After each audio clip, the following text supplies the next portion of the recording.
పొందాలనుకున్న భారత హాకీ అభిమానుల కల నెరవేరింది.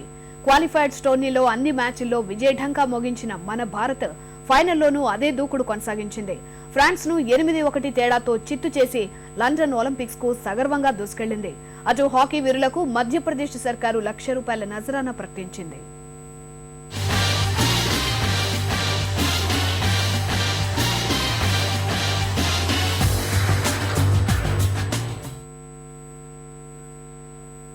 ఎనిమిది సార్లు ఒలింపిక్స్ హాకీ స్వర్ణం సాధించిన రికార్డు కలిగి బీజింగ్ ఒలింపిక్స్ కు అర్హత సాధించడంలో విఫలమై ఘోర అవమానం పాలైన భారత జట్టు మళ్లీ తలెత్తుకుంది.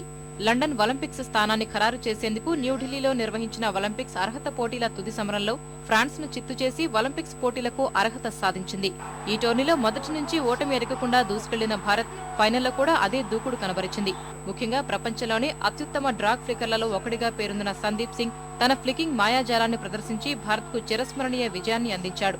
మ్యాచ్ 17వ నిమిషంలో బీరేంద్ర లక్రా గోల్ సాధించగా 19, 26, 38 నిమిషాల్లో హ్యాట్రిక్ గోల్స్ సాధించిన సందీప్ సింగ్ రెండో అర్ధభాగం 49, 51 నిమిషాల్లో మరో 2 గోల్స్ సాధించి జట్టును పటిష్ట స్థితిలో నిలిపాడు.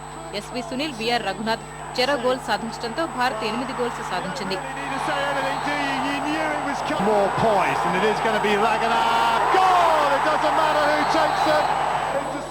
భారత్ దూకుడు ముందు చేతులెత్తేసిన ఫ్రాన్స్ ఒక గోల్ మాత్రమే సాధించింది.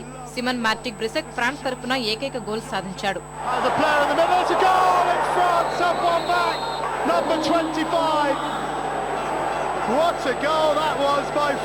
ఈ టోర్నీలో 12 గోల్స్ సాధిస్తానని ముందే చెప్పిన సందీప్ సింగ్ ఏకంగా 16 గోల్స్ సాధించి సత్తా చాటాడు. అటు ఒలింపిక్స్ కు అర్హత సాధించిన భారత జట్టు సభ్యులకు మధ్యప్రదేశ్ ప్రభుత్వం తలా ₹1,00,000 బహుమానం ప్రకటించింది.